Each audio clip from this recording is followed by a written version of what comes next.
Preet Kaur Gill. In May, I gave a speech in this place calling on the government to put aside their differences and their rigid ideologies, overcome their stubbornness and focus on what matters, a deal that works for people, families and businesses in the West Midlands and across the country. I think it is clear, Mr Speaker, that what this government have put in front of us does not do that. This deal presents a threat to the 3 universities in my constituency. Across the West Midlands, we attract over 8,000 students from the EU each year and employ around 5,000 academics who are EU citizens. The universities in my constituency are concerned about the impacts of this deal. What does it do to their ability to attract students and staff? And what about their continued ability to collaborate with other institutions in Europe? This deal doesn't answer these questions. Having spoken about these universities, I am pleased to reference the report, The NHS and Health Law Post-Brexit, written by the academic group The UK in a Changing Europe, and which includes researchers from the University of Birmingham and was launched in Parliament in December 2018. So what does this Brexit deal mean for the NHS?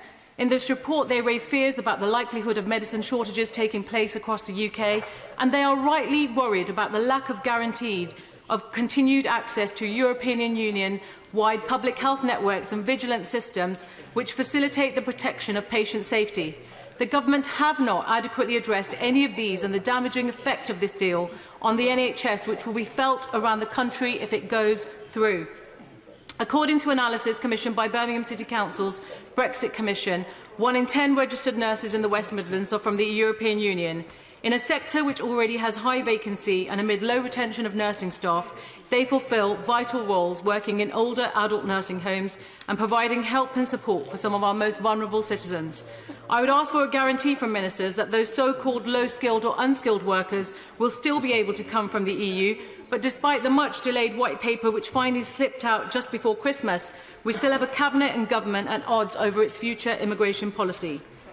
So let me say this, Mr Speaker. Blindly following an ideological desire to severely cut EU migration will damage our economy and leave vulnerable industries already heavily hit with large numbers of vacancies like social care even closer to breaking point. And furthermore, I have had charities and civil society groups come to me worried about the government's intentions of replacing the EU structural investment funds with a shared prosperity fund. The lack of detail, coupled with indications and rumours about how the funds will be distributed, are worrying, and these vital organisations are hesitant to plan for the medium and long term. This anxiety about the future is also true of these organisations and aid agencies based in the UK but operating abroad. They are already experiencing the impact of the government's lack of clarity over Brexit, with currency fluctuations resulting in funding shortfalls for overseas work, and there are serious threats to their future programmes and jobs that this government has not addressed.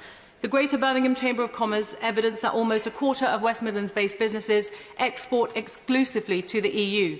These businesses need continued access to the EU, and this deal does not guarantee this. SMEs, meanwhile, have already experienced problems as a result of the failure of the government's negotiations, and with, according to the FSB, 1 in 5 small businesses employing someone from the EU and 7 in 10 smaller employers relying on mid- or low-skilled staff, there is a real danger of Brexit making the current skills gap much worse. And these SMEs do not trust this government to get it right. According to the research done by Ed Balls and Peter Sands, they are deeply dissatisfied that this was the choice they were being offered, because the deal does not provide the detail, certainty and guaranteed future proximity to the EU that most businesses want. And just last week, we witnessed the negative effect that the government's mishandling of Brexit is having on businesses in the West Midlands, with Jaguar Land Rover's announcement that further job cuts are expected. And they cite post-Brexit uncertainty and a lack of clarity as one of the reasons for these proposed redundancies, a serious concern for many of my constituents who are employed by Jaguar Land Rover and also for the region as a whole. Thank you.